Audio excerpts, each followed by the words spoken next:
मोठे पक्ष छोट्या पक्षाला गिळंकृत करण्याच्या प्रोसेसमध्ये एकनाथ शिंदेचा पक्षच मर्ज होतो का बीजेपीत? का शिवसेना नावाचा पक्षच महाराष्ट्रात अस्तित्वात राहत नाही? शरद पवारांच्या बाबतीत शरद पवारांचा पक्ष किती काळ अजून आहे असं काम करू शकतील शरद पवार आणि त्यांचा पक्ष, याच्याविषयी साशंकता आहे. महाराष्ट्रातले जे खासदार आहेत सगळेच 48 हे इतर कुठल्याही राज्याच्या खासदारांपेक्षा खूप जास्ती काम करतात. शिवाजी महाराजांनी स्वराज्य निर्माण केलं ते महाराष्ट्रात इथे निर्माण केलं. त्यांनी दिल्लीच्या तख्तावर बसण्याचं स्वप्न नाही पाहिजे. स्वातंत्र्योत्तर काळामध्ये नेहरू फार मोठे नेते होते. त्यांच्या नंतर जेव्हा संधी आली तेव्हा यशवंतराव चव्हाण मुख्यमंत्री पंतप्रधान होऊ शकले असते अशी स्थिती होती. सर्व राष्ट्रीय वाहिन्या पाहिल्या तर प्राईम टाईमला महाराष्ट्राच्या बातम्या असतात. अजित पवार काय बोलला हे कारण काय तर महाराष्ट्रात अनिश्चितता आहे. इतकं बॉइलिंग आहे महाराष्ट्राचं राजकारण तर मला त्याची मजा वाटते. उलट त्याच्यामध्ये जा आणि एन्जॉय करा. तुम्ही त्याचा भाग व्हा, त्यातनं करिअर घडवा. ते नसेल तर अभ्यासक म्हणून सुद्धा तुम्हाला अतिशय इंटरेस्टिंग आहे. कुठल्याही गोष्टीला जर अतिरेक झाला किंवा थोडं जास्ती होतं असं वाटलं तर महाराष्ट्रातली जनता, पुण्यातली जनता ते जागेवर आणतात.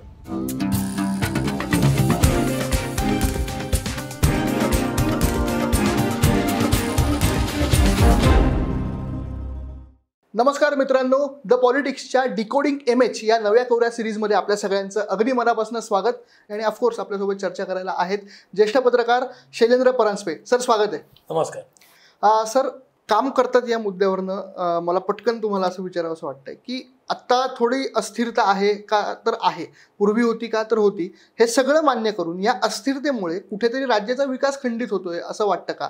म्हणजे बघा, खेळाडूंपासून आता बुद्धिबळाची स्पर्धा आली, त्याच्यामध्ये आपला गुजराती तिथे होता, त्याने पत्रकार परिषद घेतली आणि सांगितलं की मला आर्थिक मदतीची अपेक्षा आहे कारण चेन्नईतले जे खेळाडू आहेत त्यांना त्यांचं राज्य सरकार व्यवस्थित सपोर्ट करत असतं. त्यानंतर सहकार क्षेत्र आहे आपल्याकडचं, शेतकरी प्रश्न आहेत आपल्याकडे, अनेक गेल्या 5 वर्षामध्ये एखादा मोठा उद्योग आलाय, मोठं हब आलंय अशी काही चित्र दिसत नाहीत. फक्त आघाडी होते बिघाडी होते, आघाडी होते बिघाडी होते, सत्ता येते सत्ता बदलते. या सगळ्या घोळामध्ये कुठेतरी जे महत्त्वाचं काम आहे सत्ताधाऱ्यांनी करणं ते कुठेतरी मागे पडतंय असं वाटतं का? नाही, मी तुम्हाला सांगतो की तुम्ही ज्या अँगलनी म्हणताय की मोठे उद्योग आले किंवा नाही, तर मी त्याचा आत्ता अभ्यास केलेला नाही या क्षणी, म्हणजे माझ्याकडे आकडेवारी नाही. परंतु उद्योग येण्याची जी प्रोसेस असते ना ती जनरली या स्टॅबिलिटीवर खूप अवलंबून असेल असं मला वाटत नाही, म्हणजे महाराष्ट्रापुरत्या. ओके. त्याचं कारण असं की ज्या वेळेला एखादी मल्टीनॅशनल किंवा एखादा उद्योग समूह इन्व्हेस्टमेंट करायचा विचार करतो त्यावेळेला त्यांना 2-3 कारणं असतात. म्हणजे चीप लेबरसाठी आपल्याकडे लोक येतातच, पण एनरॉन सारखा जो प्रकार झाला त्या राजकीय अस्थैर्यामुळे लोक यायचे घाबरतात, हे बरोबर. कारण एखादं सरकार बदललं म्हणून त्यांनी आपला प्रोजेक्टच रद्द केला, तर ह्या गोष्टी घडतात. त्यामुळे ती स्थिरता जर असली तर ती देशामध्ये 14 सालापासून गव्हर्नमेंट असल्यामुळे स्थिरता आहे, त्यामुळे विदेशी गुंतवणूक येते असं ते दावे करतायत.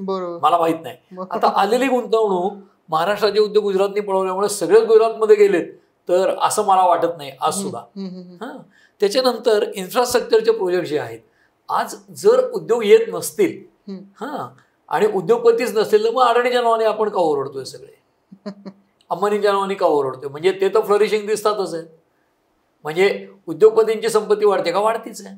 म्हणजे जगात इतक्या स्थानावर तितक्या स्थानावर, आणि आपल्याकडे इन्फ्रास्ट्रक्चरमध्ये अडाणी किंवा अंबानी यांची इन्व्हेस्टमेंट मोठ्या प्रमाणावर आहे. बाहेरचे उद्योग, मला असं वाटतं की उद्योग कुठला आला याच्यापेक्षा सर्वसामान्य माणसाचं जीवनमान जे आहे ते उंचावलं का, त्याचं जगणं सोपं झालं का, ते जर झालं असेल तर ते निवडून देतील, पुन्हा नसले तर नाही देणार. अच्छा. त्यामुळे त्या अनिश्चिततेचा परिणाम होतो. पण मला ही थोडीशी ट्रान्सफॉर्मेशनची फेज आहे असं वाटतं. त्याचं कारण असं की चारही पक्षांचे नेते जे आहेत ना, तुम्ही त्यांची वय लक्षात घ्या. एकनाथ शिंदे 60 वर्षाचे आहेत, उद्धव ठाकरे 60-65 आहेत, अजित पवार 60-65च्या मध्ये आहेत, फडणवीस 50-55च्या मध्ये आहेत. म्हणजे फडणवीस तुलनेने यंग आहेत. बाकी सगळ्या पक्षांकडे आता तरुण जे नेते ते जसजसे पुढे येतील तसे ते आणखीन प्रगत. मी त्या बाबतीत खूप सकारात्मक विचार करतो. आता ॲम्बिशन मला मुख्यमंत्री व्हायची आहे, ताकाला जाऊन भांडं लपवायची गरज नाही, पण उद्धव ठाकरेंना ते परवडणार नाही. म्हणून त्यांनी काय सांगितलं, यांनी मला फसवलं अमित शहानी, म्हणून मी गेलो. बरोबर. तर त्या दाव्यात मी तुम्ही वेगळा कार्यक्रम केला तर मी ते पण एक्सप्लेन करून सांगेन की ते कसं खरं नाही म्हणून. ओके. मला आता पहिल्यापासून ह्या संभाषणामध्ये कुतूहल होतं की तुम्हाला ही सकारात्मकता कोणत्या कारणामुळे येते, जी मला अजूनही कन्व्हिन्स होत नाहीये. की ही सरमिसळ कधी ना कधीतरी बाबा पुढे जाऊन सुटेल, हे अस्थिरता आहे, ती ट्रान्सफॉर्मेशनची फेज आहे, पुढे काहीतरी चांगली होईल. ही सकारात्मकता तुम्ही कुठल्या मुद्द्यांकडे त्याचं कारण आहे, त्याचं कारण असं आहे की शिवसेना जी फुटली आहे आणि एकनाथ शिंदेचा गट वेगळा झालाय, तर आपल्याला थोडा पुढचा विचार करण्याची सवय लावून घ्यायला हवी. तुम्ही जे म्हणता अस्थिरता आहे ना, म्हणजे ढवळाढवळी झाल्यानंतर समाज ढवळला गेला की कधीतरी क्रिस्टलाइज होणारच आहे ना. म्हणजे अनिश्चित काळापर्यंत राहील का अस्थिरता असं मला नाही वाटत. कधीतरी संपेल. म्हणजे मी अगदी जर्नलिझमच्या वर्गात उदाहरण देतो, या खोलीची उंची किती, 5 लाख फूट नाही, 1 फूट नाही, याच्यामध्ये कुठेतरी आहे. हळूहळू तुम्ही त्या रेशो प्रपोर्शन मधनं अंदाजाकडे येता. तसं आजची राजकीय अनिश्चितता संपायला किती काळ लागेल मला काही असा तर्क बांधता येत नाही अचूक किती लागेल. पण आपण या घटकांचं जर भवितव्य पाहिलं किंवा भविष्याचा विचार केला, एकनाथ शिंदे यांना किती लॉंग टर्म भविष्य असू शकतं. एकनाथ शिंदे मूलतः त्यांचा पक्ष आणि ते स्टेट वाईड लीडर आहेत का, आज मुख्यमंत्री आहेत म्हणजे आहेत, पण ते खऱ्या अर्थाने राज्यव्यापी त्यांचा पक्ष वाढलाय का, तो दीर्घ काळ वाढलेली शिवसेना त्यांच्या पक्षाची राहू शकेल का. मग काय व्हायला लागेल, त्यांची शिवसेना आत्ता ऑफिशियली खरी शिवसेना आहे केंद्रीय निवडणूक आयोगाच्या निर्वाळ्यानुसार, ठीक आहे. मग उद्धव ठाकरेंची शिवसेना संपेल का, हा दुसरा प्रश्न. शरद पवारांची राष्ट्रवादी संपेल का अजित पवारांची संपेल, त्या सगळ्याचाच निर्णय या निवडणुकीत लागणार आहे फॉर द फर्स्ट टाइम. कारण असं की हे दोन पक्ष फुटल्यानंतर नेमकी या चारही नेत्यांची व्यक्तिगत ताकद किती आणि एकमेकांच्या ताकदीचं काय प्रमाण आहे, म्हणजे अजित पवारांची ताकद किती, शरद पवारांची ताकद किती, एकनाथ शिंदेची ताकद किती, उद्धव ठाकरेंची किती, हे जर तपासायचं असेल पुन्हा लोकशाहीत तपासणार कसं, निवडणुका की ज्या पहिल्यांदाच होत आहेत. छोट्या मोठ्या निवडणुका झाल्या पण ही मेजर निवडणूक आहे. आणि ह्या निवडणुकीमध्ये जसं तुम्ही पाहिलं तर 4 जागांवर भाजप लढतीये उद्धव ठाकरेंच्या उमेदवारांच्या विरुद्ध, बाकी सगळीकडे त्यांच्या 18 ठिकाणी 16 ठिकाणी एकनाथ शिंदे आहेत. म्हणजे नक्कीच स्पष्ट होईल एकनाथ शिंदे भारी का उद्धव ठाकरे भारी, ऑलराईट, अजित पवार भारी का शरद पवार भारी, हे त्यांना बारामतीतनंच होणार आहे. पण म्हणून दोघंही लगेच माघार घेणार नाहीत. दोघांपैकी कुणीही हरलं तरी ते काय अबरेशन आहे असं म्हणून ते झटकतील. त्यामुळे हे ट्रान्सफॉर्मेशनची फेज क्रिस्टलाइज व्हायला थोडा वेळ लागेल आणि त्याला आणखीन 2 निवडणुका पुढच्या आहेत, असेंब्ली आणि कॉर्पोरेशनच्या.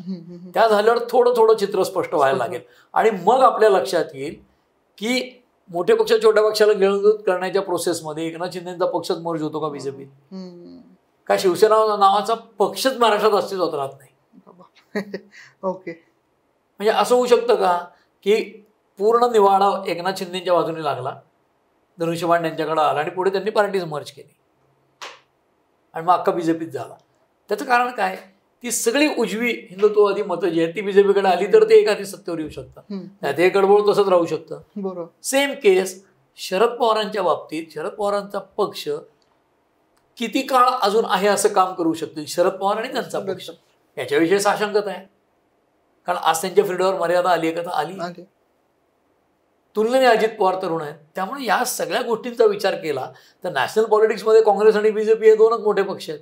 बाकी प्रादेशिक पक्षांचं स्थान आहे आणि ते राहणार आहे. त्याचं कारण असं की राष्ट्रीय पक्ष हे काही राज्यांमध्ये अजिबात नाहीत. केरळमध्ये बीजेपी अजिबात नाही, तामिळनाडूत नाही. आज त्यांना खूप आशा आहेत पण मला वाटत नाही त्यांची जागा येईल असं तामिळनाडूमध्ये. आज तेलुगू देशम पार्टीच्या खांद्यावर बसूनच ते चंद्राबाबूच्या बरोबर निवडणूक लढवतात, त्याला नेता बनवून, तिथे त्यांना नेता नाहीये.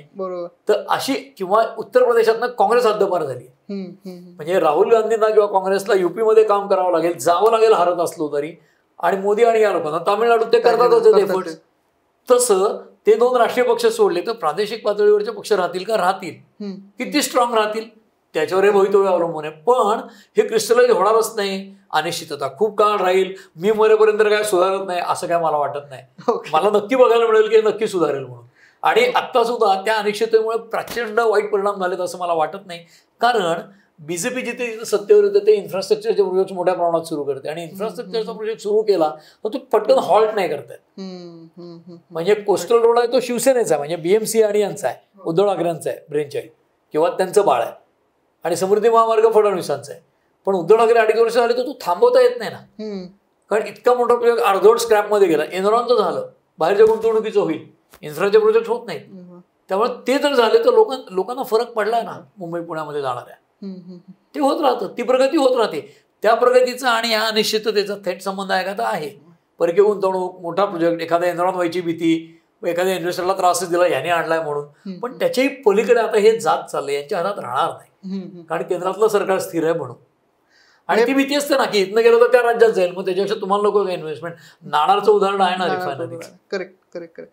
म्हणजे थोडक्यात मला एक स्पष्टता अशी आली या संभाषणातनं की थोडं जर इथे येऊन आपल्याला माहिती मिळते ती थोडी बाजूला सारली की थोडा ओव्हरव्ह्यू बर्ड आय व्ह्यू घेतला तर गोष्टी कळायला तटस्थपणे. म्हणजे मला असं वाटतं की लोक मी तटस्थ आहे म्हणत म्हणत बायस व्हायला लागतात, तिथे अडचण आहे.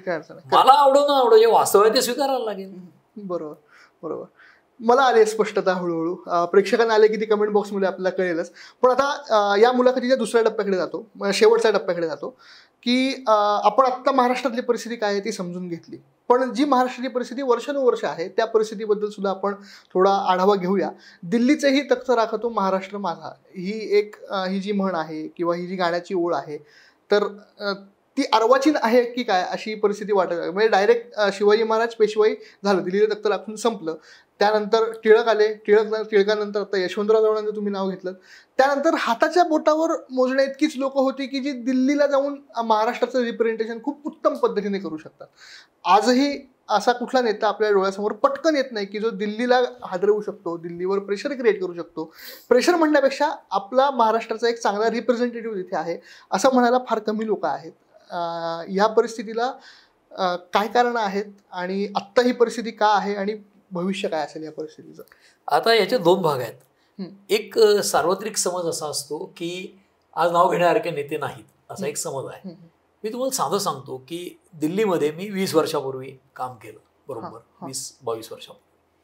आणि महाराष्ट्रातले जे 5 वर्ष मी दिल्लीत होतो आणि पॉलिटिकल रिपोर्टिंगच केलं, प्राईम मिनिस्टर ऑफिस किंवा काँग्रेस रुलिंग पार्टी हे कव्हर केलं, TV चॅनलसाठी केलं, पेपरसाठी केलं, इंग्रजी पेपरसाठी केलं. त्यामध्ये महाराष्ट्रातले जे खासदार आहेत सगळेच 48 हे इतर कुठल्याही राज्याच्या खासदारांपेक्षा खूप जास्ती काम करतात. एक पहिली गोष्ट आपल्या ऑडियन्सला सांगतो, खूप जास्ती काम करतात. पार्लमेंटमध्ये काम करणं याचा अर्थ लोकसभेत हात वर करून प्रभावी भाषण करणं आणि मतदारसंघात व्हायरल करणं क्लिप नव्हे. लोकांचे प्रश्न सोडवणं, त्यासाठी पाठपुरावा करणं, 10 वेळा जाणं तिथे. आणि हा जर तिथल्या मंत्रालयांमध्ये फिरलो आम्ही, शास्त्री भवनमध्ये आणि सगळीकडचे बाबू लोक किंवा अधिकारी नाही ते हे खासदार नाव काढलं की ना ते 8-8 वेळा येऊन जातात पाठपुरावा करणं, फार चिवट आहेत काम, असं सगळ्यांच्या विषयी बोला. आणि मी कुठलंही डिस्क्रिमिनेशन यात करू इच्छित नाही. पश्चिम महाराष्ट्र, विदर्भ, कोकण काही नाही. महाराष्ट्रातले खासदार प्रचंड काम करतात, मतदारसंघांची जाऊन पाठपुरावे करतात. म्हणजे माणिकराव गावितांसारखा खासदार होता जो गृहराज्यमंत्री होता, त्यांच्याबद्दल एक कॉन्ट्रोवर्शियल बातमी आली आणि काही आरोप झाला त्यांच्यावर. त्यांनी स्वतः म्हटलं ही चौकशी होईपर्यंत मी पार्लमेंटच्या आत येणार नाही. आणि ते काँग्रेसचे होते गृहराज्यमंत्री. सुषमा स्वराज राज्यसभेच्या विरोधी पक्ष होत्या, त्यांनी त्यांच्या समर्थनाचं भाषण केलं की गावित जी ऐसा करी नाही सकते. Can you imagine? आणि ही फार जुनी गोष्ट नाही, 20 वर्षापूर्वीची गोष्ट आहे की काँग्रेसचा नेता आहे आणि त्याच्या समर्थनासाठी चॅनलवर खूप विरोधी बदनामी बातम्या आज लगेच भांडवल करून त्याच्यावर तुटून पडले असते टीव्हीच्या बातमीच्या आधारे. त्यावेळेला अख्खं हाऊस एकमुखाने त्यांच्या मागे उभं राहिलं. एवढं कॅरेक्टर असलेले लोक होते ना, आणि महाराष्ट्रात आहेत. काय असतं आपल्याला सगळे माहीत नसतात कारण आपण मोजक्या लोकांचा अभ्यास करतो. मला असं वाटतं की पुण्याच्या कॉर्पोरेशनमध्ये काम करणारे सुद्धा नाही काम केलं तोपर्यंत निवडून येत नाहीत. आपण त्यांच्याशी जाऊन बोलत नाही. वृत्तपत्रातनं माध्यमातनं मोजक्या 10-5 लोकांची नावं येतात कॉर्पोरेटरशी की जे थोडेसे प्रसिद्धीच्या बाबतीत प्रोएक्टिव्ह असतील. काम सगळेच करतात. तसं दिल्लीचं तख्त राखतो महाराष्ट्र माझामध्ये शिवाजी महाराजांनी देखील सुरत लुटली, मराठ्यांचे आटकेपार झेंडे लागले पेशवाईच्या काळात, राघो भरारीच्या. पण हे सगळं होताना शिवाजी महाराजांनी स्वराज्य निर्माण केलं ते महाराष्ट्रात इथे निर्माण केलं. त्यांनी दिल्लीच्या तख्तावर बसण्याचं स्वप्न नाही पाहिलं असं मला वाटतं. ती चूक पेशवाईत झाली. पेशवाईमध्ये दुसऱ्याला बसवून परत आले पण स्वतः बसले नाहीत त्या गादीवर, ही चूक झाली. तीच गोष्ट लोकमान्य टिळकांनी सुरत काँग्रेस बळकावली, पैलवान नेले होते वजे तालमीतले 300 आणि काँग्रेसवाले जर विरोध केला तर डोकी फोडीत म्हटले होते. तर शेवटी ते आजचं नाही आहे. बळाचा वापर हा राजकारणात त्याच्याही आधीपासून आहे. पण मुद्दा असा आहे की स्वातंत्र्योत्तर काळामध्ये नेहरू फार मोठे नेते होते. त्यांच्या नंतर जेव्हा संधी आली तेव्हा यशवंतराव चव्हाण मुख्यमंत्री पंतप्रधान होऊ शकले असते अशी स्थिती होती. त्यांनी स्वतःहून इंदिरा गांधींना तुम्ही व्हा म्हणाले. आणि याच्यात काही जुने नेते उल्हास पवारांपासून अनेक नेते आज तरी पुण्यात आहेत जुने, त्यांना तुम्ही विचारू शकता. यशवंतराव चव्हाण होऊ शकले असते, कदाचित खूप मोठेही पंतप्रधान झाले असते, माहीत नाही आपल्याला, कारण ते कल्चरल होते, अभ्यास होता त्यांचा, विजन होती. पण ते चीनच्या युद्धाच्या वेळेला संरक्षण मंत्री वगैरे झाल्यानंतर हिमालयाच्या मदतीला सह्याद्री आणि तख्त राखतो महाराष्ट्र माझा. पण तख्त राखतो कशाला, बस की तख्तावर. तर शरद पवारांनी हा प्रयत्न केला 91 साली. प्रॉब्लेम कुठला आहे की माझी लिडरशिप नर्चर करताना UP बिहारमधली मुलं, एस्पेशली बिहारमधली, इयत्ता 8वीत ठरवतात IAS व्हायचंय, बाकी काही बघत नाहीत. अर्जुनाला पक्षाचा डोळा दिसला, माशाचा डोळा, तसं ध्येय ठेवून ते IAS होतात बिहारमधली मुलं. बाकी त्यांची बाकीचं वातावरण आजूबाजूचं पाहिलं तर तुम्हाला आश्चर्य वाटेल, पण ते होतात IAS आणि खूप मोठ्या प्रमाणात IAS लॉबी आहे. तसं महाराष्ट्रातला नेता प्राईम मिनिस्टर व्हायचं स्वप्न बघेल तर होऊ शकेल ना. तो स्वप्न बघतो मुख्यमंत्रीच व्हायचं. म्हणजे शरद पवार संरक्षण मंत्री असताना सुद्धा दर आठवड्याला पुण्यात यायचे, खूप छोटे छोटे कार्यक्रम करायचे म्हणून टीका व्हायची. तर प्रमोद महाजन हा नेता राष्ट्रीय नेताच होता कायम. विद्याचरण शुक्ला नावाचा नेता होता, ते मध्य प्रदेशचे नेता वाटलेच नाहीत, ते केंद्रीय नेतेच होते. तसं केंद्रात नाव घ्यावं असे मंत्री महाराष्ट्राच्या अनेक मंत्र्यांनी चांगलं काम केलंय. किंवा एखादा ओरिसाचा मंत्री, राजस्थानचा मंत्री केंद्रात आहे रिप्रेझेंटेशन म्हणून खासदारांचं, पण तो अतिशय बथड मंत्री असेल, त्याच्यावर आपण टीका करत नाही, कारण आपल्याला ते माहितीच नसतं. महाराष्ट्रातलं माहिती असतं. महाराष्ट्रातले 2004 साली मनमोहन सिंग प्राईम मिनिस्टर झाले तेव्हा 10 मंत्री होते. आज असं सांगितलं तर आश्चर्य वाटतं, अरे 10 होते, 10 मंत्री होते महाराष्ट्र आणि आंध्र प्रदेशचे, कारण त्या 2 राज्यातल्या निकालामुळे मनमोहन सिंग सरकार आलं होतं आणि वाजपेयींचं गेलं होतं.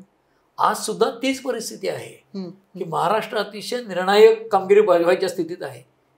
आणि म्हणूनच तुम्ही जर गेले महिना दीड महिना चॅनेल पाहिलीत, हिंदी सर्व राष्ट्रीय वाहिन्या पाहिल्या, तर प्राईम टाईमला महाराष्ट्राच्या बातम्या असतात. अजित पवार काय बोलला हे, कारण काय तर महाराष्ट्रात अनिश्चितता आहे, कोणाला प्रेडिक्ट करता येत नाही. म्हणून ते खूप खूप खूप इंटरेस्टिंग झालंय आणि आजही महाराष्ट्र तो रोल बजावणारच आहे असं मला वाटतं. फक्त प्राईम मिनिस्टर होईल का नाही, येईल ना, ती वेळ आली तर होईल प्राईम मिनिस्टर महाराष्ट्राचा. आज दिसतंय का चित्र, या घडीला दिसत नाही, पण होऊ शकतात. महाराष्ट्रात हुशार माणसं आहेत का, तर आहेत, ते राजकारणात येतील. जसं सोनोवालांना अचानक मुख्यमंत्री केलं त्यांनी, तसं कुणी सांगावं महाराष्ट्रातला एखादा मोदीच्या बेटरात येईल माणूस फार हुशार, RSS भाजपचा, त्याला मुख्यमंत्री अचानक तो झाला, होऊ शकतं. राजकारणात अनिश्चित खूप असतं, काही प्रेडिक्ट करता येत नाही. पण गुणवत्तावान माणसं महाराष्ट्रात आजही आहेत की जी नर्चर केल्यावर मोठी होऊ शकतात आणि होतील, असं काही नाही. आता तुम्ही महाराष्ट्रावर संपूर्ण देशाचं लक्ष आहे, आता तुम्ही असं म्हणालात, आणि इंटरेस्टिंग सिच्युएशनला आता महाराष्ट्र आहे.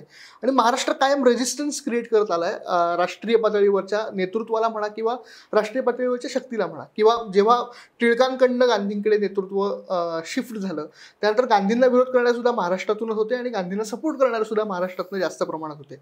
पण नेतृत्व महाराष्ट्रातनं नंतर निर्माण नाही झालं, ही खंत आपण जर का बाजूला ठेवली तर तो जो रेजिस्टन्स आहे महाराष्ट्राचा, तो फार इंटरेस्टिंग वाटतो मला, ऐतिहासिक संदर्भाने सुद्धा आणि आत्ताच्या संदर्भाने सुद्धा. आपण आत्ताच्या संदर्भाने भाजपचं हिंदुत्व हा जर का मुद्दा घेतला तर ते जेव्हा उत्तरेकडनं दक्षिणेकडे हळूहळू खाली यायला सुरुवात होते, त्यावेळी त्याला पहिला रेजिस्टन्स हा महाराष्ट्राकडनं क्रिएट होताना दिसतो.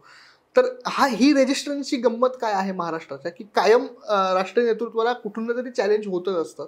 तसंच भाजपच्या हिंदुत्वाला इकडनं चॅलेंज होतं, किंवा भाजपचं इतर रेस्ट ऑफ इंडियातलं राजकारण आणि महाराष्ट्राचं राजकारण त्याच्यामुळे थोडाफार फरक वाटतो. आणि 19 नंतर तो जास्त दिसायला लागलाय असं वाटायला लागलंय. या परिस्थितीकडे तुम्ही कसं बघता? 2 गोष्टी आहेत. महाराष्ट्राला एकतर संत परंपरा आणि वारकरी संप्रदायाची परंपरा फार मोठी आहे.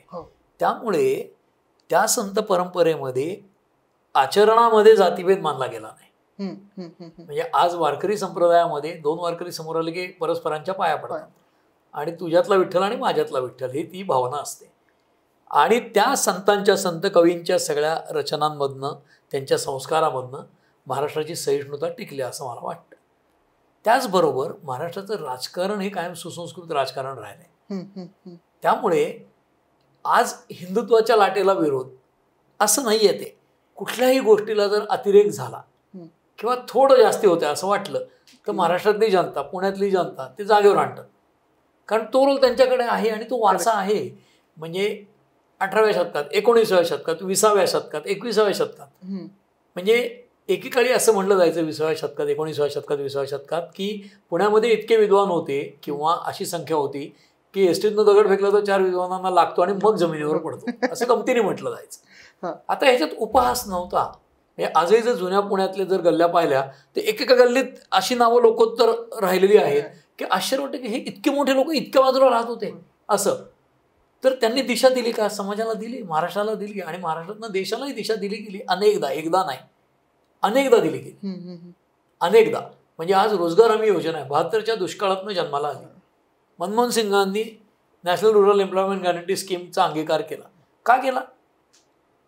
तोपर्यंत इतर कुठल्याही राज्यात अशा प्रकारची स्कीम नव्हती की ज्यांनी 100 दिवसाचा रोजगार गॅरंटीड मिळतो कुठल्याही बेरोजगाराला.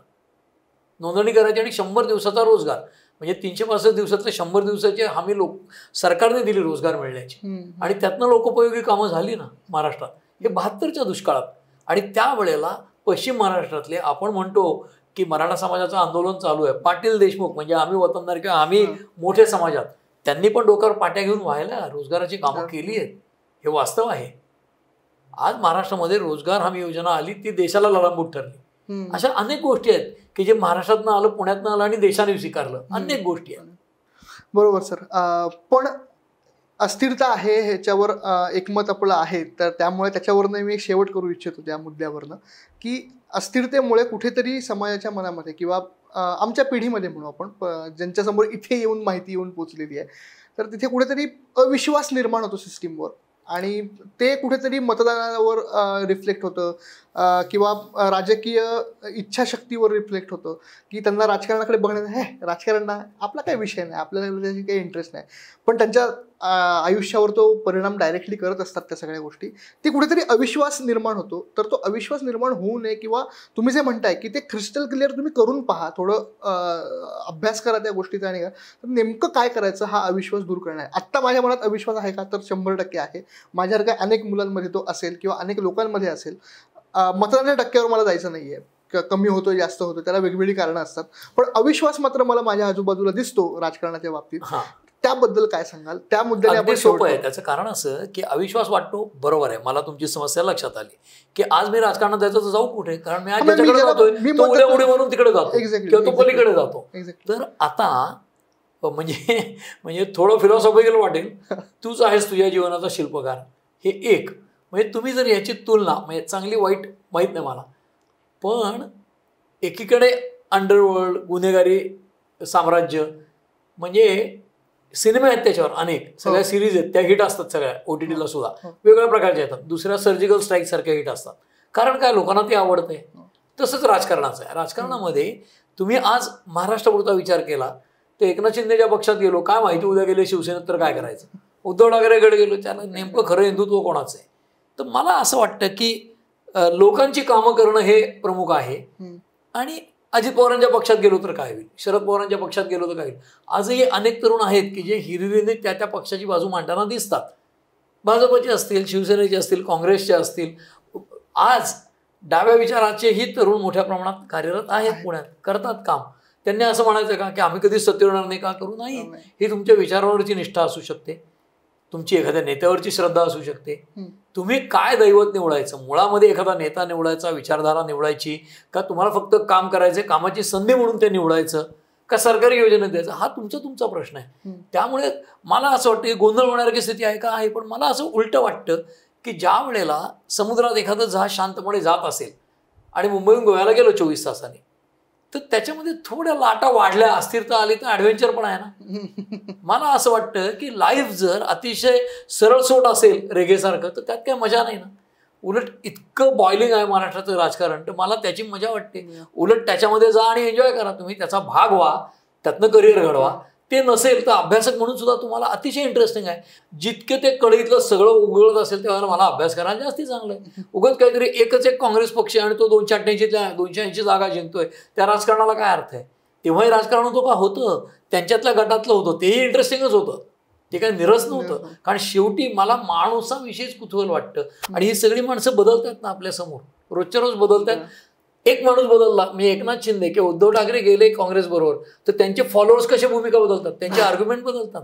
एकनाथ शिंदे गेल्यावर बदलतात, अजित पवार बाहेर पडल्यावर त्यांच्या फॉलोअर्सची बदलतात, त्यांचा विरोध करणारे विधीन राष्ट्रवादींची बदलतात. एकदम एक गद्दार होतो, एक हुद्दार होतो, एक देशप्रेमी होतो, एक देशद्रोही होतो. हे सगळं इंटरेस्टिंग आहे असं मला वाटतं.